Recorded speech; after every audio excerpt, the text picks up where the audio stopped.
of introducing the person who's going to give us a little bit of gyan about um, biodynamic farming and what we've been doing for a while. Rajesh sir and me have we had a little bit in common. We came across each other when we were working together on the jute industry. He was representing Deloitte and I was representing the interest of jute.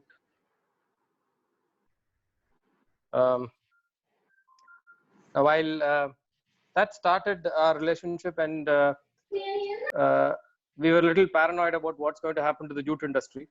So we continued our engagement, and now we have an amazing working relationship. If my phone rings anytime between 5:45 and 6:15 in the morning, there's only one person who can call. It will be Ajit sir's call. If the call happens in for the next 45 minutes, both of us are engaged talking to each other. We talk about everything under the roof, from the flower on the road to the dogs to what we do in Kerala. Now that's how both of us work together.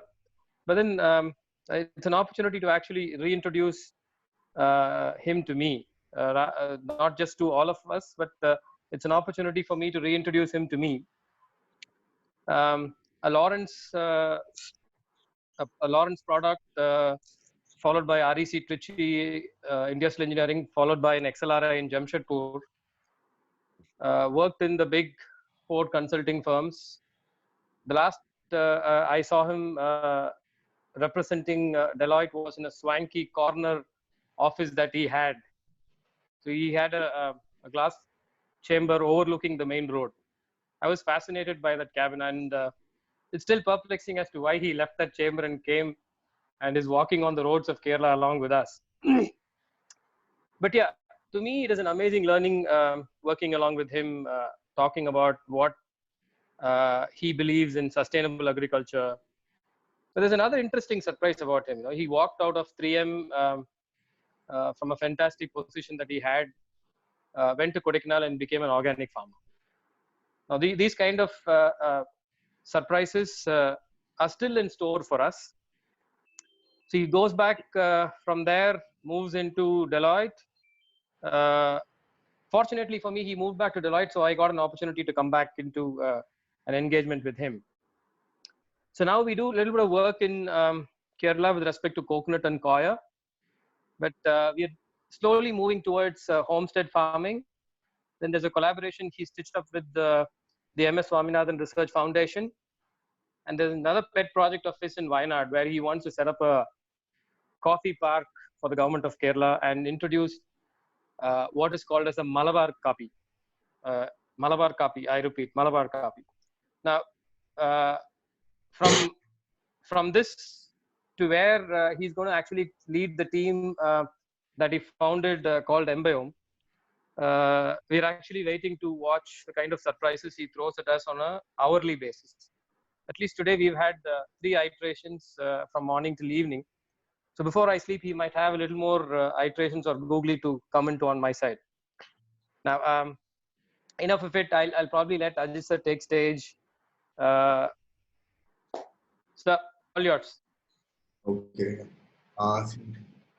Thank you, Mani. And if the 30 participants on this group, or 30 participants and more on this group, 38 now, is anything like Mani, I salute you all because you must be really, really remarkable. It's been a privilege to know Mani, and we started our acquaintance 10 years ago when I was doing there was an act of parliament creating the National Youth Board, so I was responsible in creating the National Youth Board. Mani, second generation into jute, a very respected name in jute, was where we first started our acquaintance. My topic today is biodynamic farming. So I would assume that Mani, would it be okay? Can I assume that I can speak for around 25 minutes to 30 minutes? Is that okay? I think so, sir. I think so. Yeah. Okay. Okay. So I'll get my son to hit me over the head in case I go longer than that. I tend to go much longer. So anyway, yeah. So I will start, and I like stories. So I think my life has been quite a checkered story, if you can call it that. I straight off campus, I joined a company called Pharmacia, a Swedish biotech company. And as a young management trainee, I had the privilege of working with Kiran Mazumdar on a Biocon. It was quite a startup at that point. Pharmacia United was tied up with the UB group, and therefore there was a link to Kiran Mazumdar. And in fact, we were making a gel using her facilities in Biocon. Moved on to 3M for 2 years, and much famous now with their masks. Left it because I don't know why I left it, but I left it anyway to go up with no particular idea up to not too far from Coimbatore to Kodaikanal, and my princely possession was actually a box full of earthworms. So I thought I was going to solve the world's problems with this box of earthworms, and my first destination in Kodaikanal was actually the garbage dump. And the collector of Dindigul had allowed me, couldn't quite figure out what I was going to do in the garbage dump. But that was where, on my Royal Enfield and a broken up Jeep, we started composting, vermicomposting. There's a different, to cut a long story short, Kodaikanal became was too cold for the worms. So I came down to Palani, and my son at that day was a little over 2.5 years. In a 1967 Willys Jeep, we drive down the hill. The back of it had 4 o'clock in the morning. I still get up at 4 in the morning. Therefore, my call with money at 6. I give him a little time to wake up. Anyway, we drive down, we work on the farm for the weekend, and then we drive up to Kodaikanal again. It grew to become one of the, perhaps one of India's largest vermicomposting units downstream to a 200-head dairy. Very proud of what I had achieved. One evening, walking in the market of Kodaikanal, I met this person called Peter Proctor, a New Zealander, well over 75 at that age. And he said, I was introduced by a person called Jay Karan, Palani Hills Conservation Council. We were all a part of that. And said, Ajit, would you like to, I understand you're doing something with worms. Would you like to come in for a course in biodynamic agriculture? So there was a motley group of 4 people. Those of you familiar with Shembaganur Sacred Heart College, in the Jesuit seminary, there were 4 of us, an 85-year-old priest who was earlier the principal of Loyola College, and there were Kabir Sadanand, who was an actor, who was a tea planter at that time and then became an actor. And then there were 2 others, Neville, who loved his cannabis and lived on a cliff in Shemaganur, Prakashpuram. So there were 4 of us, and we became the first students of biodynamic agriculture, and what was actually a 3 to 4 month course. So I was growing flowers at that time, and so I'd spend the morning dropping my son to school. I was teaching at a college at that time, and attending this course when I could. So that was what introduced me to biodynamics. And one of the key learnings, I thought I was going to solve the world's problems with my vermicompost. I was keenly organic by that at that time. And I thought, now I create this mountain of vermicompost, and it was going to solve the problems of the world by supplying organic food, organic. There couldn't be nothing better than vermicompost as a growing medium. It all came in from an industrial engineering MBA sort of approach of linear thinking, that we are looking at creating a product. Those 3 months with Peter Proctor, New Zealander, I think father of biodynamics in many ways in India. Not much of a theoretician, in fact, not at all a theoretician, a very, very practical person. The learnings was, things are not so linear.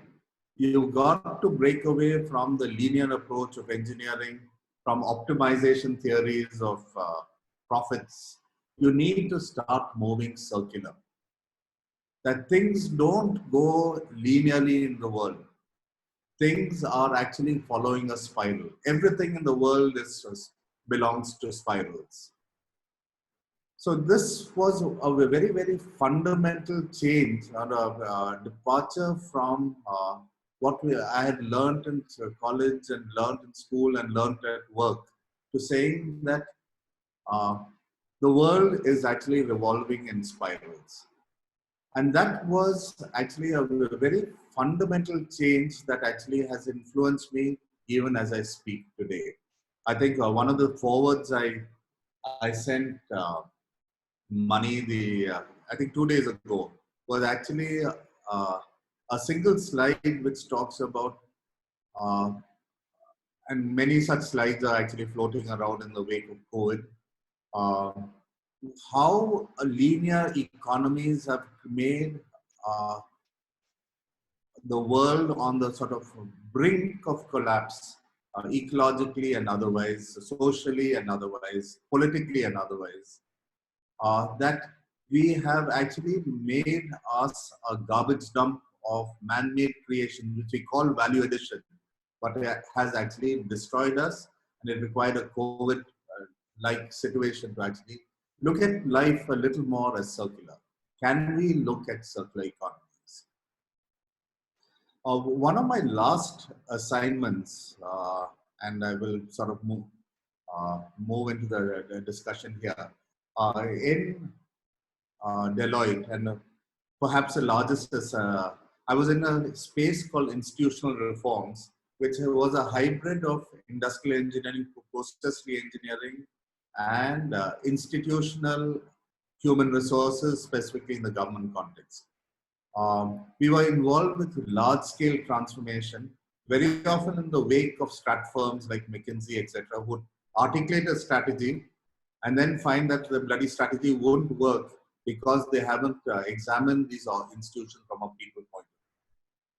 So Indian Railways was perhaps my sign-off, my signature sign-off.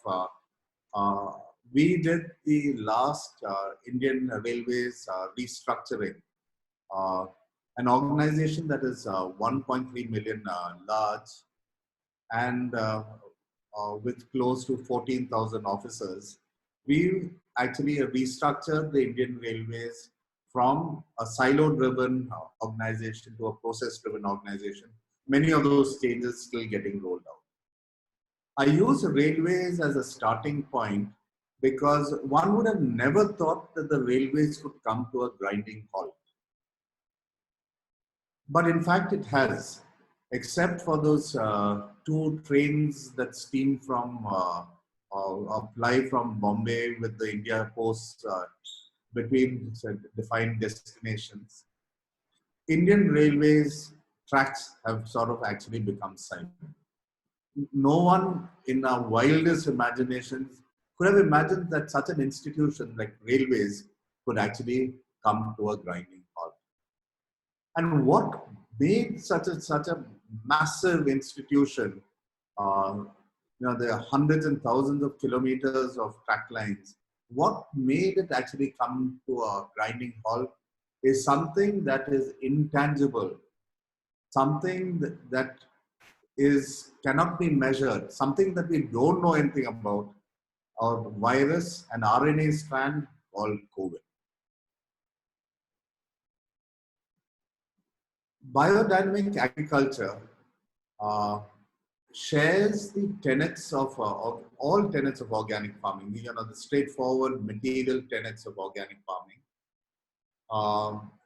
I mean, the standard tenets is add no chemicals. You're certified for being chemical free. You feed the soil, a healthy soil, a healthy plant, and a healthy yield.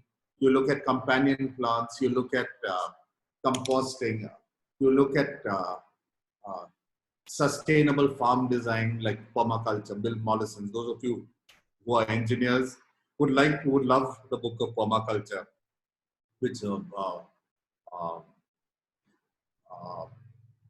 Bill Mollison discovered. Biodynamic agriculture, in terms of its word, bio and dynamics, the dynamics of biology, was conceived by a philosopher, a visionary called Rudolf Steiner. Rudolf Steiner, born in Austria, drew considerable amount of inspiration from India. The Vedas, the Upanishads were books of inspiration. He founded a school called Anthroposophy. Um, it sounds a lot like theosophy, and the relationship is strong because theosophy is actually a branch of anthroposophy and rebels from the theosophical movement. I am very closely associated with the theosophical movement. But Rudolf Steiner was a breakaway from the anthroposophical movement, as was Krishnamurti, who created his own school, saying that I do not belong to an institution. Krishnamurti and Rudolf Steiner's exchanged notes and were friends, and there was a lot of communication between the two. Rudolf Steiner created schools of education called Waldorf schools. My granddaughter in the US goes to a Waldorf school, which is very similar to the Krishnamurti schools that you may have heard of, the Rishi Valley schools and such like. Rudolf Steiner worked in multiple areas from anthroposophical medicine to eurythmy, a dance form, to discuss anything, and he had a point of view. And therefore, in 1924, he was invited to speak on a topic that he was really not familiar with. It was on agriculture. And the question posed to him at this series in a castle in Austria was, what is wrong with our agriculture and what do we need to remedy it? I spoke about the railways and the material railways coming to a grinding halt and an intangible viral which actually brought it to a halt. I also said that biodynamic agriculture follows all the material tenets of organic farming, but what it does differently is it goes into the intangible. It goes into influences that Indian philosophy, the Hindu philosophy talks about. We talk about specifically the influence of the cosmic influences in agriculture. Where does this actually come from? What Rudolf Steiner says is that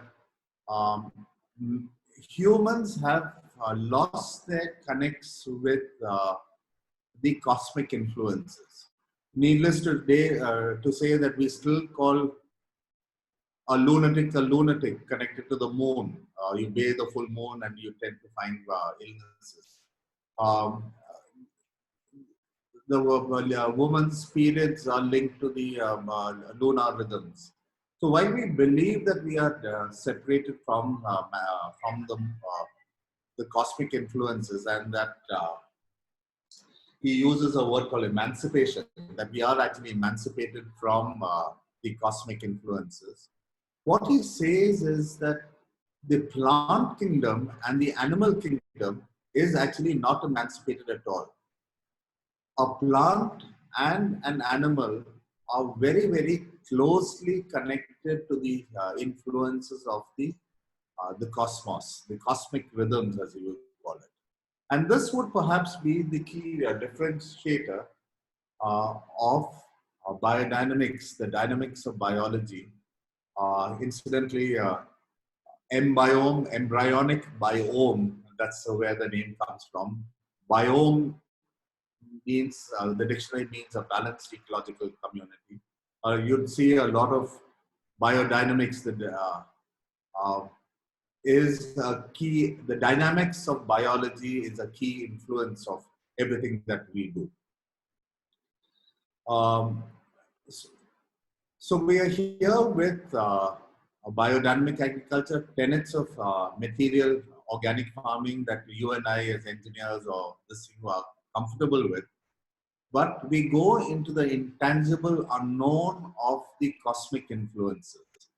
To give you some examples, what he says is he draws an analogy of a human being, a squat, sitting squat, with his head in the soil and his stomach above the surface, where the imagine that you have your head, your heart, and your lungs below the ground.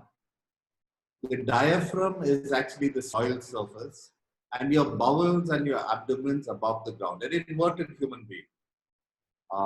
One of my favorite words is standing things on its head, and perhaps it's drawn from that. But this inverted logic of saying that the intelligence of the plant kingdom is actually below the ground. And what he actually says is the cosmic influences uh, from the stars and from the planets, and in a little more short while I'll be talking about that, hits the earth and hits the soil, transmutes into energy forces below the soil, and influences the intelligence, the emotion, and the breathing of the plant.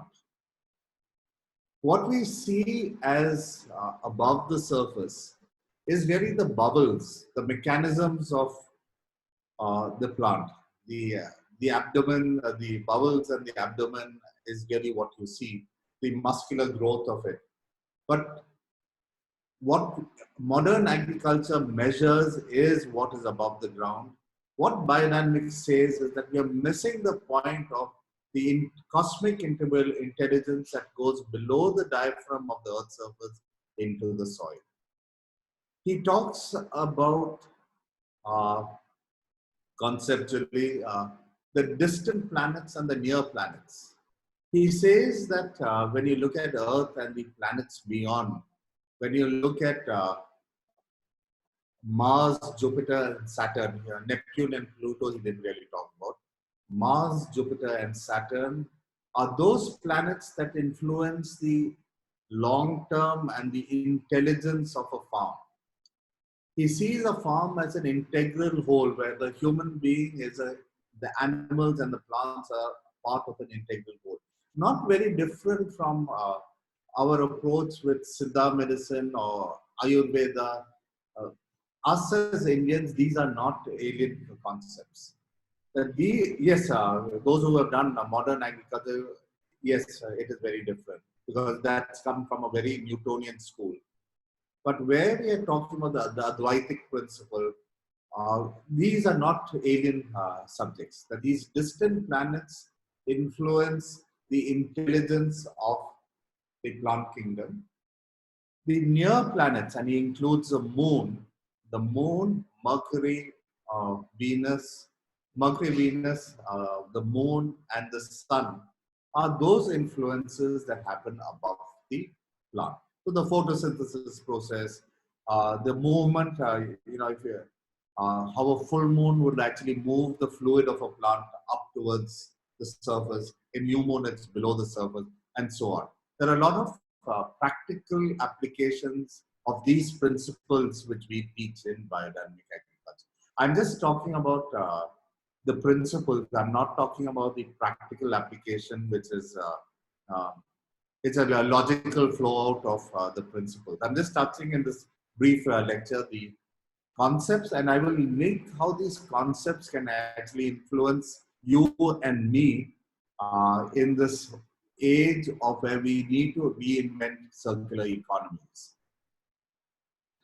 He also talks about homeopathy.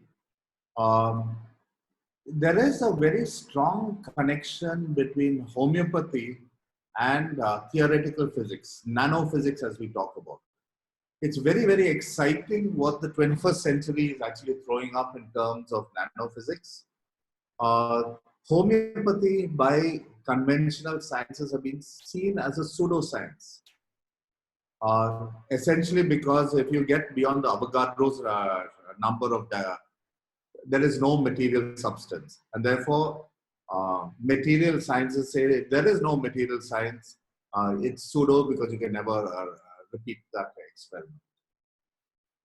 So we've during this COVID crisis, except for Kerala, I'm very proud of my state, where we have actually recognized the importance of homeopathy and Ayurveda.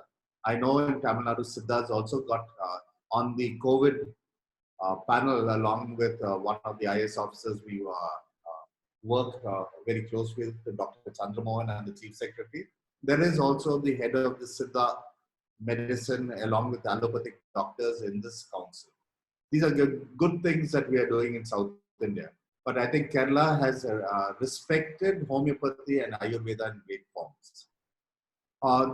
Dr. Rajendran is a homeopath of enormous standing. And interestingly, he was a lecturer in Salem. He's moved to Cochin. You can look for Dr. Rajendran's lectures on YouTube. There's some really path-breaking lectures.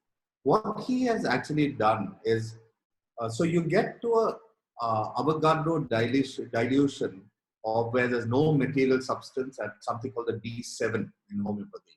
Very simply, you take 10 ml of your concentrated solution, dilute it with 90 ml, make a 100 ml tincture, take 10 ml of that, dilute with 90 ml, you get your D2, D3, D4. By the time you got to D7, you reach the Avogadro's number. What Dr. Rajendran has actually done is, he's gone picking up 10 ml, mixing with 90 ml of distilled water, 10 ml and 90 ml of distilled water. He's gone up to a dilute of a D200, believe it or not, D1000, and established with electron microscopes that material substance is there at a D200 and a D1000 level. Just a departure from the discussion, why is that important in this COVID crisis, is that when you're talking about an RNA, the DNA, the RNA strand that we call the COVID virus, and those of you who are and its connections with theoretical physics, is that the action of COVID is actually very quickly latching onto the ferrous ion of hemoglobin, Fe2+, it goes and latches onto it. So the ion of hemoglobin cannot take oxygen, and then your cells start collapsing. Unfortunately, we are with a school of medicine that owes its genesis to Fleming's discovery of what is Fleming? Penicillin. And cellular biology is the lowest level that the entire school of medicine is built on. But we're really talking, in this case, we're talking about an RNA which is really in the realm of theoretical physics and people who can talk at the ionic levels. And I believe the cure for COVID will actually come from there. But that's a different point.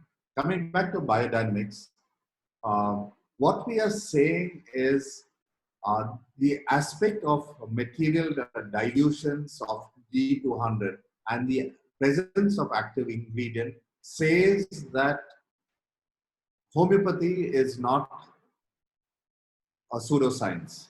It can be established well beyond doubt that homeopathy is a science that can be established through the nanosciences of the world.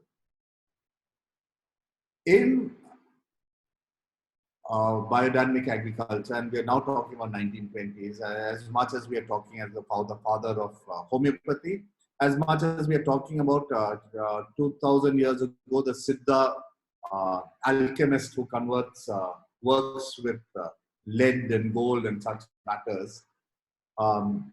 Uh, these in biodynamic agriculture, we use homeopathy. We use material substances of 1 gram to apply to an acre of land that is taken through a dilution process and applied in a particular planetary and a cosmic influence. So the moon being the closest, the sun being a very large influence. A lot of the what we do in biodynamic agriculture is linked to the lunar rhythms, is linked to the zodiac, the way each constellation is actually as far as the sun is concerned. These are principles that we have adopted, homeopathy being a key influence. We have a set of preparations which he named from, for no other reason, just for categorization from 500 to 507. I talked about near planets and distant planets. 500 is made out of the dung of a lactating cow buried in a cow horn during the period of the winter, from winter equinox, autumn equinox at September through to March, to get the influences or the intelligence of the cosmic influences.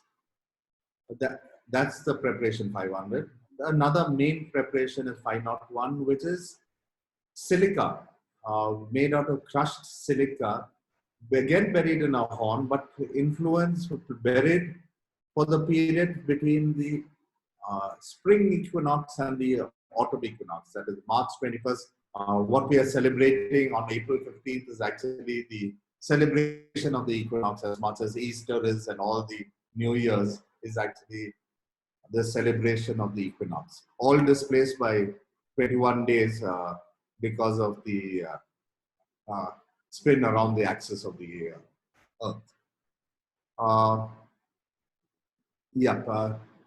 We also have a set of preparation for 502 to 507, which has a balance of an animal part and a plant component. Again, at homeopathic levels, buried in the soil or gone through a particular process, which actually represents the different planets that I talked about. There's a preparation for Mercury, there's a preparation of Venus, or Mars, or Jupiter, Saturn. We have a core concept called a compost heap. From ash to what's that thing? From ash to ashes, or to that we live that entire cycle of life, from birth to death to rebirth. You're very much influenced by the karmic influences of Indian philosophy. Compost heap in many ways represents that. So the 502, the compost heap is very central to the entire biodynamic movement. Not so much because of the compost that we actually apply. It's a different matter. I'm doing an enormous amount of reading and experimentation on human manure, which I think is another big scam. I'll talk about that to Mani on one of our morning calls. But the enormous experiments, I think the chemical industry has taken the whole world for the last 50 years by moving us away from human manure. But just to talk about compost, the compost is the heart of a farm. And I will end with this discussion. If you look at the compost heap as representing the beginning and the end, the alpha and the omega, the pujiam, the zero, the infinite loop of life and death. Much of what we have talked about in the Mahabharata and every school of philosophy talks about the circular, spiraling nature of life. The compost heap representative of that. The biodynamics, the life from death to life. A compost heap, you use dead material, becomes alive, which then is nutrition for your plants and beyond. The influence of the planets. You use 1 gram of each of these materials and you put into the compost heap to recognize the intelligence of the planetary constitutions into the compost heap, 502 to 507. that we call. This is in some ways the essence of biodynamic agriculture. There's a very practical course. I went through a sort of a 3-month course of learning and unlearning and doing experiments in the practical, and also a lot of reading. But now we run a sort of a 5-day, 6-day, weekend course of a very practical of how to do biodynamic agriculture. But I think as this audience is, and this understanding of the principles have greatly influenced how I have done my consulting, how spirals have come into how we manage multiple businesses, how we have an iterative process of review that, the junior most person in my team can direct me. These are some of the principles that I've taken from biodynamics into what we do in consulting and transformational consulting in environment. I'll stop here, and I think, Aditya, how much time have we taken? 30 minutes? 30 minutes. I will stop here and open for questions. Yeah.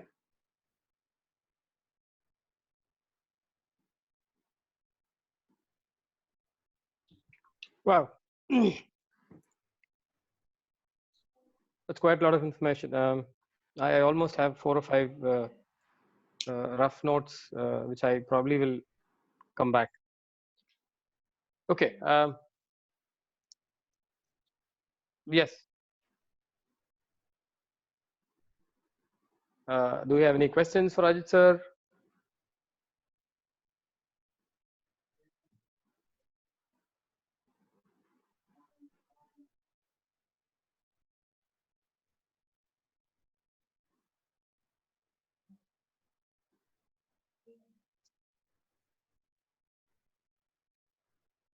I know this whole discussion has been a little abstract, but I think that is an important part of what in a half an hour, you can't actually go beyond the principles. Yeah.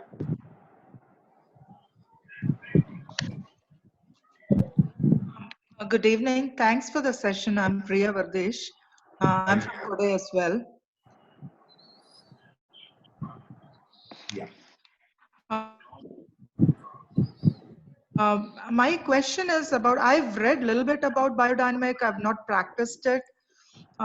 It's just about the scalability, because like looking for horns and, so.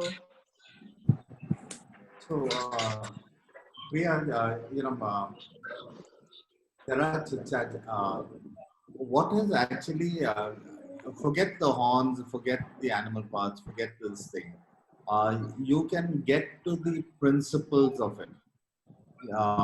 What Rudolf Steiner actually did. I was in Germany early last year, where a lot of these herbs that we are talking about are such rare herbs. The animal things that we're talking about so rare. But in Germany, these were really common stuff. So the dandelion grows like a weed. Valerian is available everywhere. So yeah, that we are unfortunately. Rudolf Steiner said that, for heaven's sake, move on. Don't get stuck in what I have said. It has to evolve. But like all institutions, like my own Indian Railways, that they decided to say that civil engineering is the most powerful because they are the first ones to lay the bridges and continues to be there. And the steam engine, after that, the mechanical engineers. About the same time, when Rudolf Steiner gave these lectures, 100 years later, biodynamics has not moved on. I'm very, very excited about the period that we are in, because no one understood what Rudolf Steiner insightfully saw. So, with theoretical physics, with insightful understanding from our own sages and philosophers. So I work very closely with ISKCON in Bangalore. In fact, one of our centers is ISKCON has donated a center on the banks of Kaveri, which interestingly teaches biodynamic agriculture.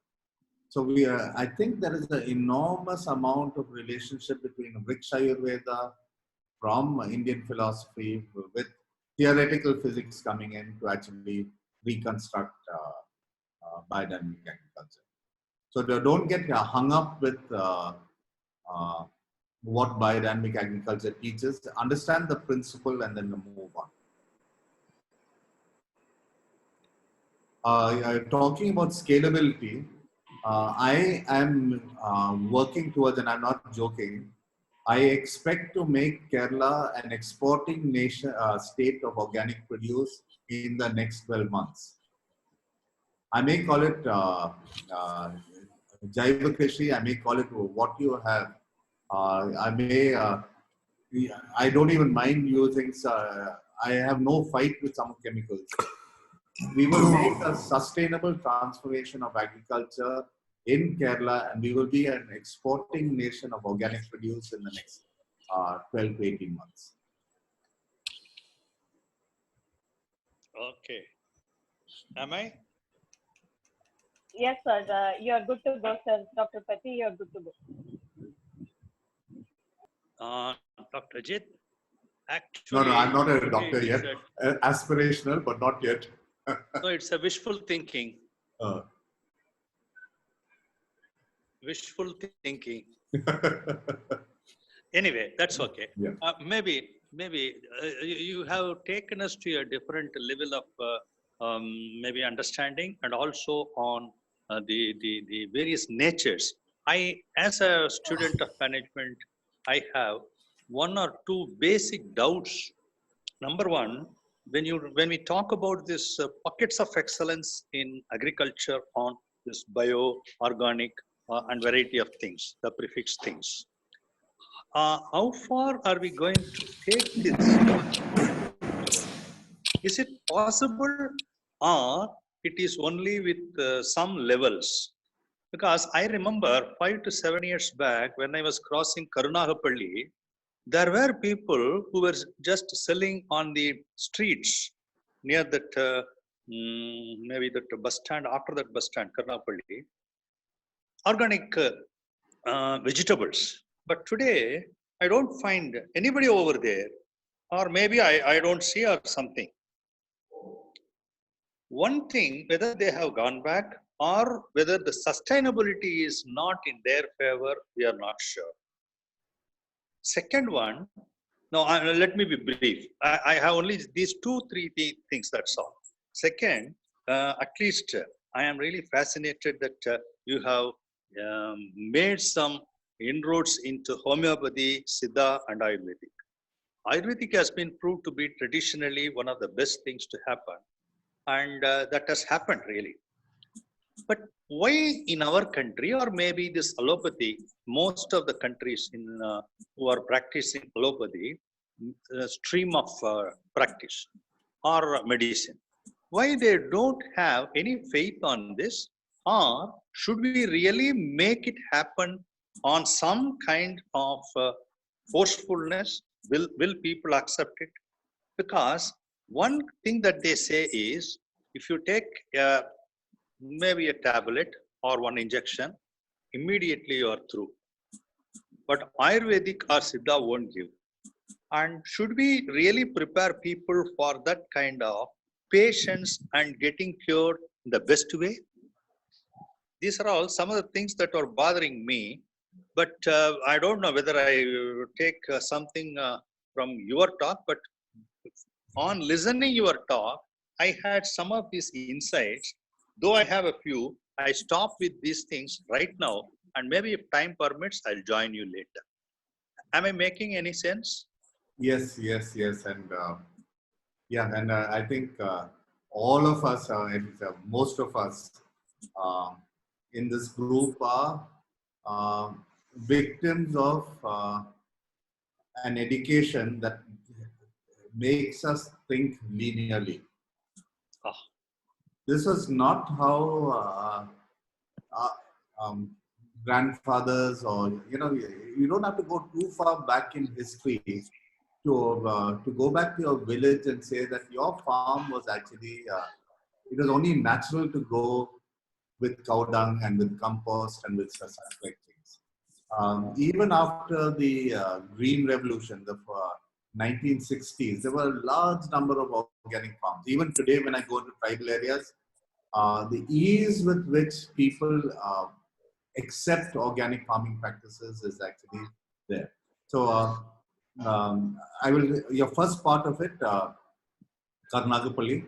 I think, yesterday I did a lecture of one of uh, an areas that I actually again have done a lot of work in is strategy work using the Blue Ocean strategy, Dr. Kim's Blue Ocean strategy, and Kaplan and Norton's balanced scorecard. So yesterday I was actually talking about the Blue Ocean strategy in the context of agriculture, contrasting it with Tamil Nadu agriculture. Let me explain this, Dr. Raguraman, with an example that after the land reforms in Kerala in 1969, the 60s was a period of great Marxist movements, and the interesting outcome of that movement was this very large land reform that happened. That land got broken up into if you drive to Kerala, it's one overgrown village of 25 cent properties, except for the plantations that you go up into Munnar and to the what actually happened with the land reform was the land was reorganized, and many benefits that we see in terms of the empowerment of women, the Kurumashri groups, the higher levels of education, wellness, awareness, all this you can associate with it. What went out of the window? Industry went out of the window. Agriculture, Kerala was a proud producer of coconuts and many other horticulture crops like Tamil Nadu was. 100-acre farms were a common thing in Kerala. Now when land reformed, what did not reform together with it was institutions. The agriculture department in Kerala is no different from the agriculture department in Tamil Nadu, is no different from the agriculture in Punjab, as is the agriculture education in Kerala Agricultural University is nothing different from Coimbator's TNAU or Punjab Agriculture University. However, the reality has changed from plantation land areas of 5 acres, 10 acres, which is still common in and 500 acres in Tamil Nadu. We were reduced to 25 cents of land. Obviously, when something as fundamental as that changes, your systems, all systems, institutions need to change. In 2020, as I speak, all reforms that we are doing in Kerala is actually bypasses the department, bypasses the agriculture university. It's become a people movement. And I'm working on the strength of the Kudumashri, the women's group, to actually, when I said I will make Kerala an exporter of organics in a year's time, it's no thanks to the department. We have an outstanding agriculture minister who is very keenly committed to this, Sunil Kumar. But he's got an institution that is no fault of the members in the department. There's nothing wrong. They're wonderful people.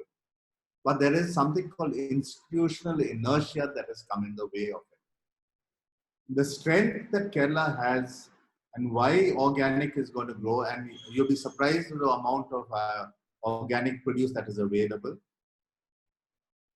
is because the woman living in the center of a 25 cent land, high level of awareness saying that I will not have my water polluted, I will not have my children exposed to chemicals. If my husband wants to do agriculture, you bloody well will do it organically. So I have a state by default organic, which I will actually challenge the Tamil Nadu agriculture with produce from Kerala, that is by default organic. Coming to the last point of, I've taken the example of agriculture.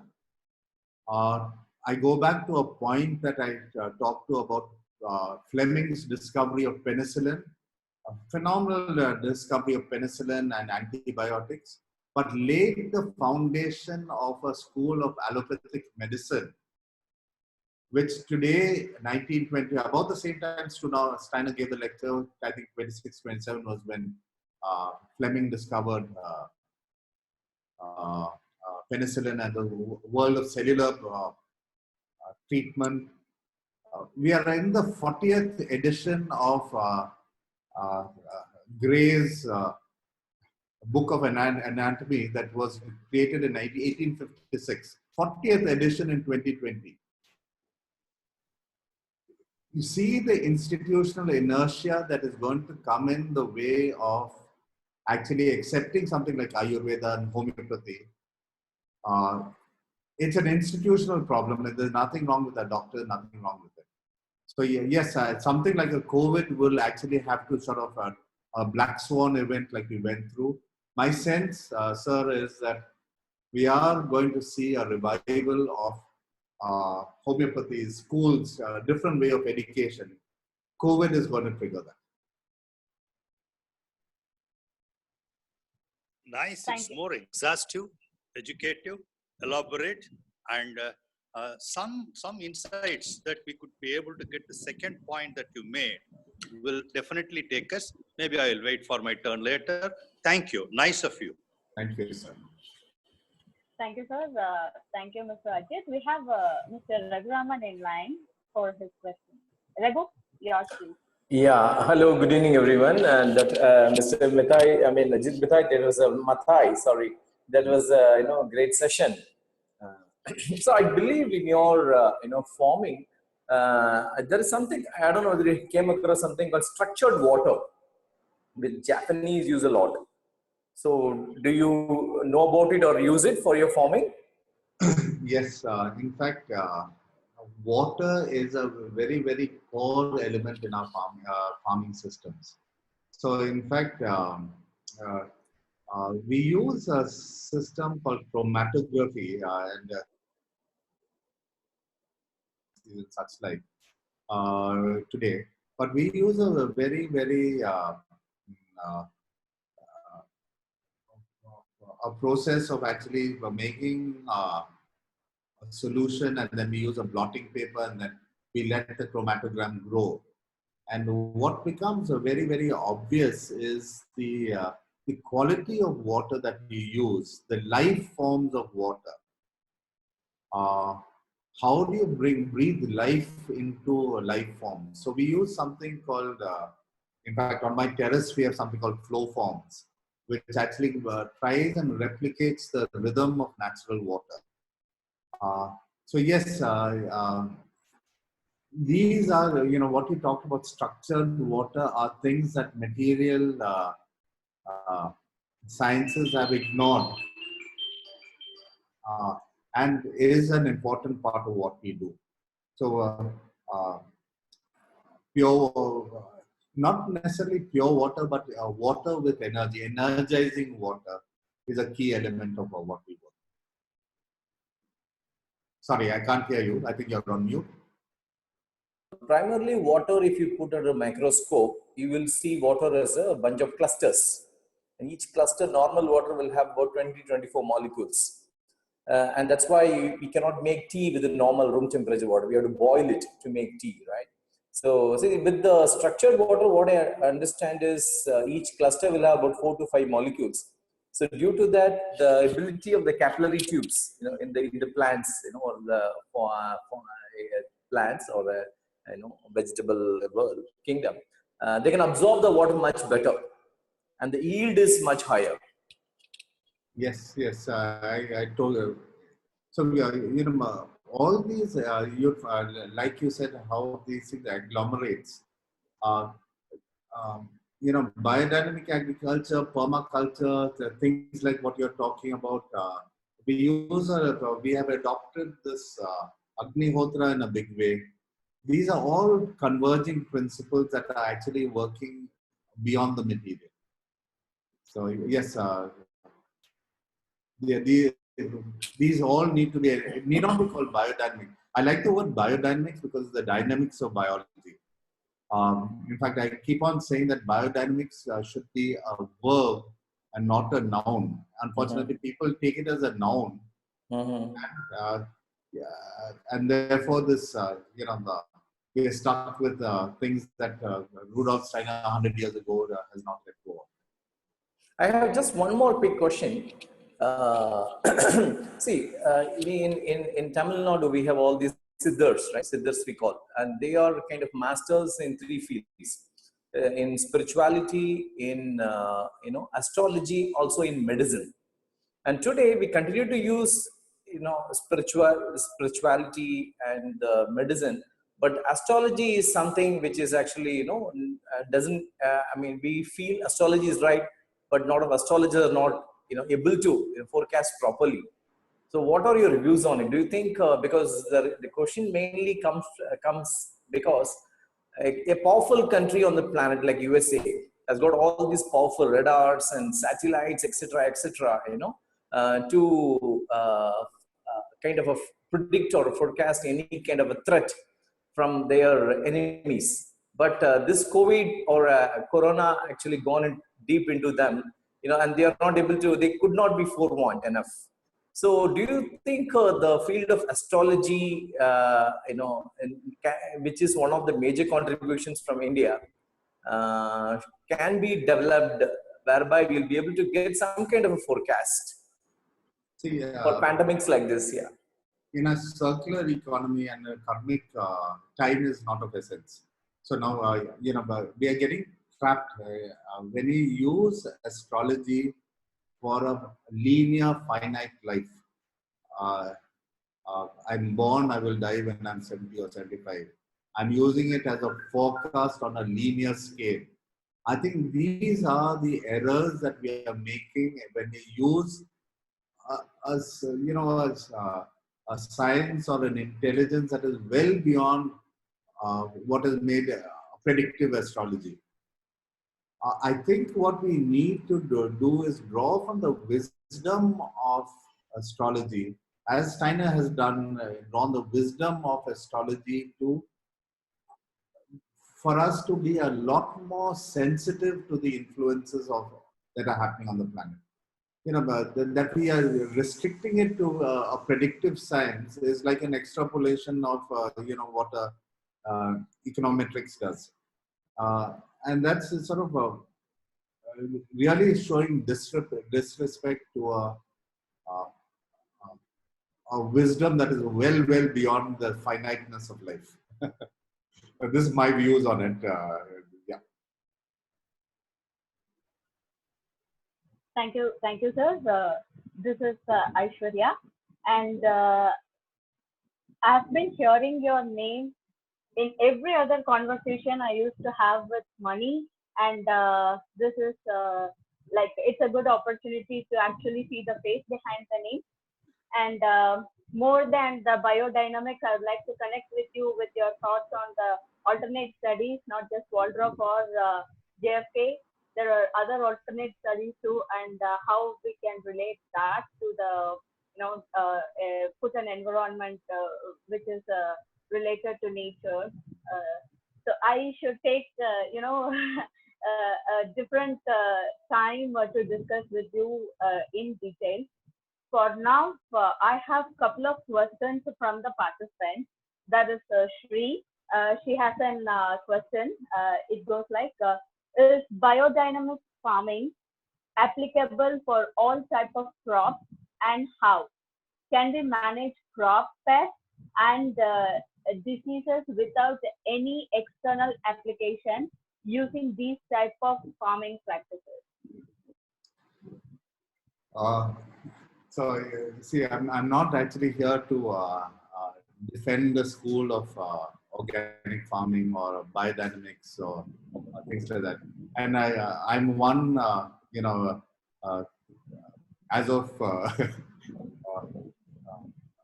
earlier this year, I become an outcast of a movement that I actually founded in 1996, essentially because I am challenging institutional boundaries. I believe and when I like the word Jaiva Krishi, it's as close to biodynamics as anything else. But I'm not bounded by certification that says that I cannot use this or that. Um, I just, to give you an example, and I will just touch on it briefly, and nanophysics. So when you are taking chemicals, so your material chemicals, my urea, my superphosphates, etc., at the material level, it has a negative impact on your soil, that is without doubt. But now when I take these, the same chemicals, the same elements at the nanoparticle level and start using it, everything is finally down to a proton, an electron, and a neutron. I mean, my SPDF curves define what my electron is, my this thing is. What are we, there is a point where we have to depart from material notions of what is a chemical is. And when you're talking about nanochemicals, we are not talking about material chemicals. And therefore, why isn't it included in organic farming? In fact, this is one of the principles that which conventional people said this is blasphemy in in organic circles and certainly in biodynamics. But I believe, Aishwarya, that it's about convergence, that we are not stuck with labels. We need to draw the best from science. Let's not reject science. I come from a school that has not moved from 1928, 1924 lectures. The world has moved on, and perhaps it's good that we didn't move for 50 years during the Newtonian agriculture period, because I think we've actually destroyed our soils in Punjab, and state after state we go, we've actually destroyed our soils, except in places like Kerala, which 1969 there was a lockdown's a good word, a lockdown on agriculture for 50 years. So our soil is still very, very fertile. But if you look at Tamil Nadu agricultural soils, you look at Punjab, you look at every state, we've made a hash of chemical farming and destroyed much of our land. When you have destroyed the carbon content in your soil, there is a process of rebuilding. A lot of people ask, can it be rebuilt? And that is why, my whole, I'm using my whole COVID lockdown to actually experiment and learn on something called human manure. We have treated human waste as waste. We're dealing with septic management, sewage management, etc. There is an enormous, mountains of human waste. One of the areas that I had specialized in sort of Chennai Metro Water, CMW SSB, Delhi Water Board, Madhya Pradesh Water Board, Manipur Water Boards, Sewage and Water Boards are all institutions that I've actually worked and reconstructed. In all these, fundamentally, we have got this linear thinking and not the circular thinking that that we will eat and we will produce waste, we have to dispose of waste. Let me for a moment take you through a circular economy. My farmer produces food in my villages and my farms. The food is brought into my city, and you and I consume this food, and it leaves us either as solid waste or as sewage, both treated as waste.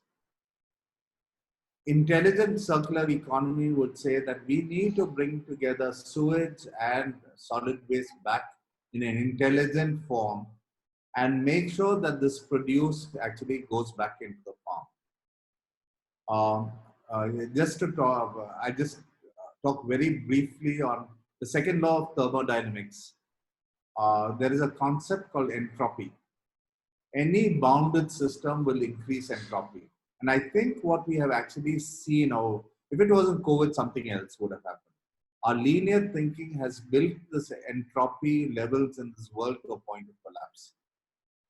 However, if you look at circular systems, an organic farm. If you look at a vibrant forest, a tropical forest or an evergreen forest, it just constantly reinvents itself. There is no entropy. Entropy does not build up. I think there is something that we have actually done destructive with our linear thinking, which has brought us to this situation. The moment we start thinking differently, and it's a different paradigm, it's a breaking away from institution. We start thinking circular, start thinking. I think we are going to be forced to start thinking that way, and you will actually see that there are sustainable mechanisms to ensure that food is actually abundant. Abundance is essentially uh, uh, one of the principles of Enbiome. Giving is a principle of Enbiome. And my third principle, you would like it, is foolishness is a virtue. Nicely put, sir. There is a question from Jayalakshmi. She's asking, so Kerala will use biodynamic farming in terrace farming also? I don't want to call it biodynamic. Sustainable farming, yes. So if we can adopt principles of biodynamics, I'm delighted for it. But there are various ways that the principles can be done without using Steiner's recommendation. The principles, we live with the principles. On my terrace, Mani's seen it, we are growing our vegetables, we are growing greens. I'm a lazy farmer, so I have all my greens coming from the terrace. I believe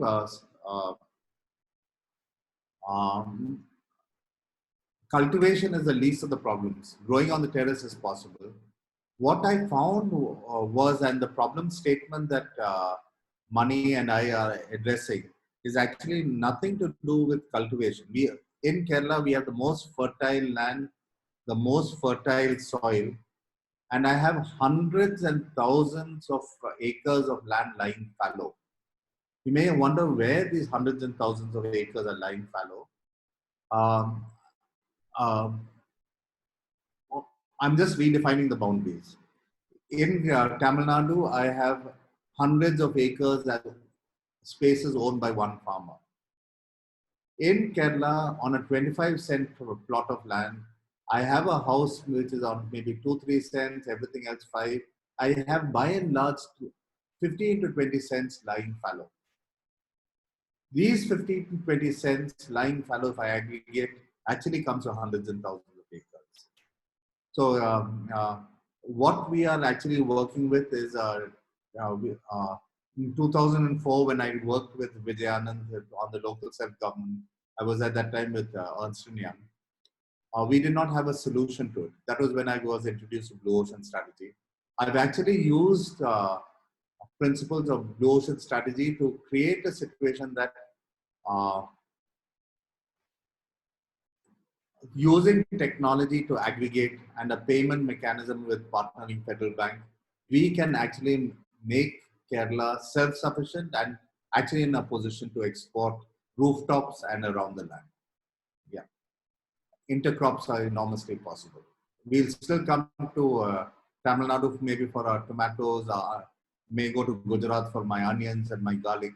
But the rest of it, much of it, gourds, etc., we can go and get. Okay. Thank you, sir. There is Pungudi, and she has this question. Do we have any farmer near Coimbatore practicing biodynamic farming? So we do have, embarrassingly so. If you again, this is one of the reasons why I rubbed a lot of wrong shoulders. Is that because we were so cloistered, I actually have to look around, travel hundreds of kilometers to see a biodynamic farm.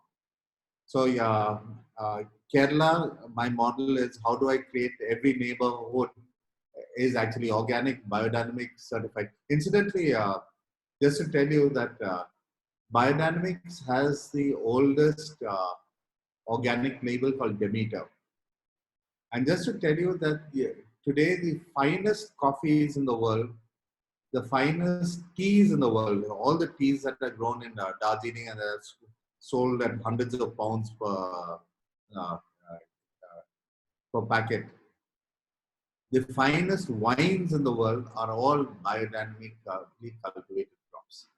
Obviously, there is something very, very sensitive and subtle about biodynamic agriculture, which actually comes in the nuances, as someone pointed out. Those nuances are not lost to us Siddhas and Ayurvedic farming people. Fun? Yeah, the question of where are the farms? Yes, in Mysore, we do have a large number of organic farms. In Ooty, we have a large number of biodynamic farms. In Kodaikanal, we have Perikulam. Around that area, there are a large number of biodynamic farms. In Pollachi, there are biodynamic farms. Yeah. Thank you, sir. Mani, can you take over, please?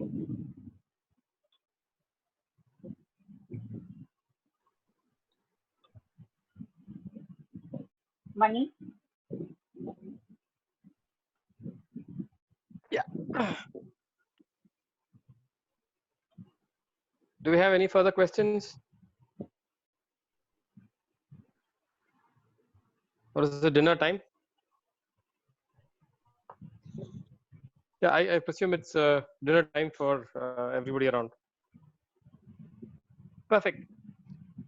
Thanks, Ajit sir, for your time. I know from the complexity of biodynamic farming is not easy to handle. As you said, you will get into the basics of it, and from there we'll take it on to the next stage. So I think we've done justice to introducing the concept of biodynamic farming, or differentiating between biodynamic farming and organic farming. And from there, let's see how things take. If there are any questions, I'll probably, whatever I have in the group, I'll probably pass it on to you. Yeah, and if I can have the last word, and just to say that biodynamic farming is not agriculture. It's a process of thinking. It's about, I think my emphasis, and I'm that many students who come for biodynamic courses are not people who are going to be practicing agriculture. But, one of the earlier questions was, why is organic farming not growing? Why is Ayurveda not growing? Why is alternative thinking not growing? Why is creativity getting lost?